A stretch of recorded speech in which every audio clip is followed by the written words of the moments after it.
बुद्धं शरणं गच्छामि, धामं शरणं गच्छामि,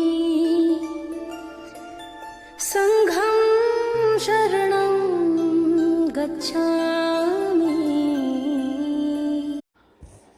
नमो बुद्धाय।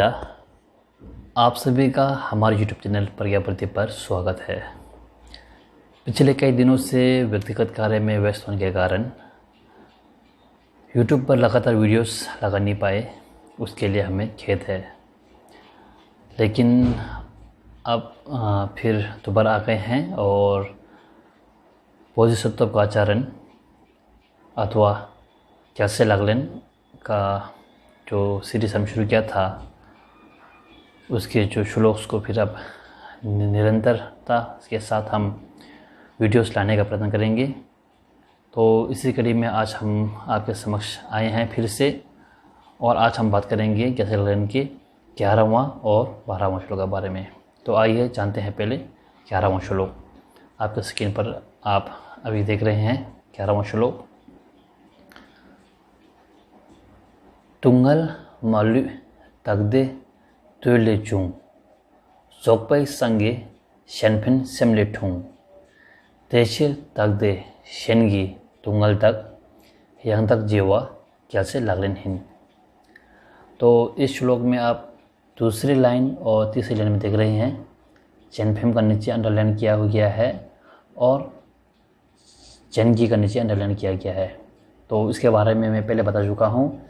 दरअसल ये शेनफिन है और शेनगी है, यानी शा। और आपको पहले बता चुका हूँ शा, सा, हा, ये तीन जो पोटी व्याकरण में मिलता है वो हिंदी व्याकरण में इन तीन अक्षर का देखने को नहीं मिलता है। ये तीन अक्षर जो नया बनाया गया है थोमी संबोटा ने, जो पोटी व्याकरण की रचना जिसने की है उन्होंने, शा, सा, हा। पोटी व्याकरण के जो विद्यार्थी हैं जो जानते हैं वो तो जानते हैं कि पोटी व्याकरण में हा तो होता है। एक तो जो हमारे हिंदी में भी है हा वही है, लेकिन वहाँ पे एक हा होता है जैसे कि पोट भाषा में हुजर कहते हैं या होमा कहते हैं।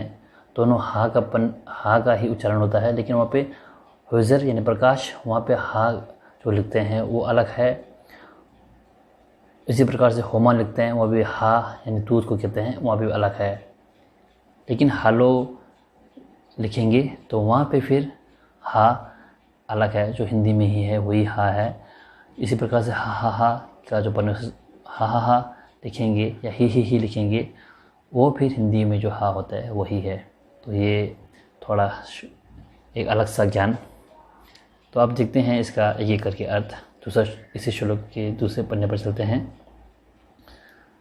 तुंगल यानी तुग, दग अपना, दे सुख, दे इच्छा, ले से, चुंग प्राप्त, सोकपै संगे सम्यक संबुद्धवा, शेनफेन वही है, शेनफेन है, परहित सेम ले चिंतन से,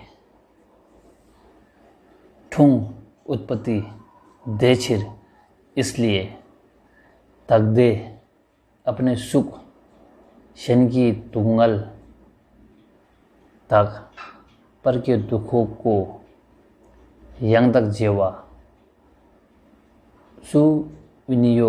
सुविनियोग करना कैसे लागलेन हिन, जिन पुत्रों का आचरण है।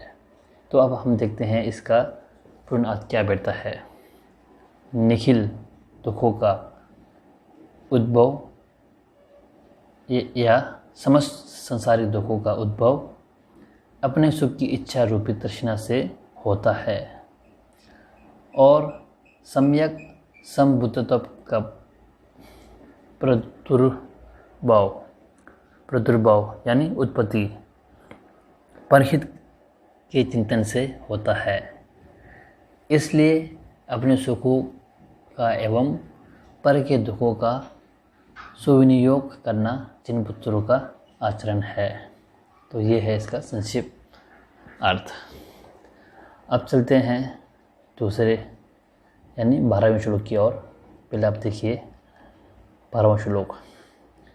सुदग द्विचिन वंगी तगी नोर थमचे ठोकम ठोकतु चुपाना लुईदंग लोंगचु तुसुम केवानम तेलांग मुआ जैसे लगलिन हिन।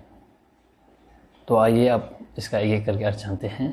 सुदग कोई व्यक्ति, द्विचिन वंगी अत्यधिक लोभवश, तगी मेरा, नौर धन संपत्ति, थमचे सारे, ठोक अपहरण, ठोक तो छुपाना, अपहरण कराता है तो, लुई शरीर, लोंगचु भोग्य वस्तु, द्युसुम गेवा त्रिकालिक पुण्य, मोवा परिणामित कैसे लगनहीन जिन पुत्रों का आचरण है। तो आइए आप जानते हैं इसका पूर्ण अर्थ क्या बैठता है। अत्यधिक लोभवश कोई व्यक्ति हमारे सारे धन संपत्तियों को अपहरण कर लेता है या अपहरण करवाता है तो भी त्रिकालिक पुण्यों के साथ शरीर तक यानी कि हमारे शरीर तक अपने शरीर समस्त भोग्य वस्तुओं को उन अपहरणकर्ताओं के लिए परिणामित यानी समर्पित करना जिन पुत्रों का आचरण है। तो ये था आज के 2 श्लोक्स। तो जहाँ कहीं भी आप लोगों को समझने में कठिनाई हो रही है तो हमें अवश्य कमेंट के माध्यम से हमें पूछिए अपने प्रश्न। और साथ ही साथ आप लोगों को एक दूसरी एक सूचना देना था। अभी आप हमारे स्क्रीन पर देख रहे हैं आर्य तारा चेतन टोलमा की स्तुति टोलमा न्याचिक मैत्योपा। इसका हमने प्रज्ञा पंजाबी सदस्यों द्वारा हिंदी, अंग्रेज़ी, पोटी भाषा और संस्कृत भाषा 4 भाषा का एक संपादकीय किया है। और इस पुस्तक की जो PDF है हमारे पास उपलब्ध है। यदि कोई हमारे सब्सक्राइबर्स या कोई श्रद्धालु टोलमा न्याचिक मैत्योपा आर्य तारा की स्तुति पढ़ना चाहते हैं हिंदी, अंग्रेज़ी, संस्कृत व पोटी 4 भाषा में एक साथ, तो आप हमसे ज़रूर संपर्क कीजिए। इस PDF को पाने के लिए आप हमें ईमेल कर सकते हैं या फिर अपने ईमेल हमारे कमेंट बॉक्स पर लिख दीजिए, तो हम खुद आपको PDF प्रदान करेंगे, भेज देंगे। और हमारा ईमेल व्यक्तिगत रूप से हमें ईमेल कीजिएगा, क्योंकि अभी प्रज्ञा प्रदीप का कोई विशेष PDF किसी को भेजने के लिए ईमेल नहीं है। तो इसलिए ईमेल हमारे स्क्रीन पर देख रहे हैं। एक मेरा ईमेल है negitundup@gmail.com और दूसरे मेरे सहयोगी डैनियल जी का ईमेल है raksanto@gmail.com। तो आप लोग इसी पर भेज दीजिएगा और हम आप तक ज़रूर पहुंचाएंगे ये चेतन टोलमा की स्तुति को। और इसी प्रकार से कोई बौद्ध धर्म दर्शन से संबंधित जानकारी हेतु हमारे YouTube चैनल को सब्सक्राइब करें और अपने प्रियजनों तक ज़रूर पहुंचाएं। धन्यवाद।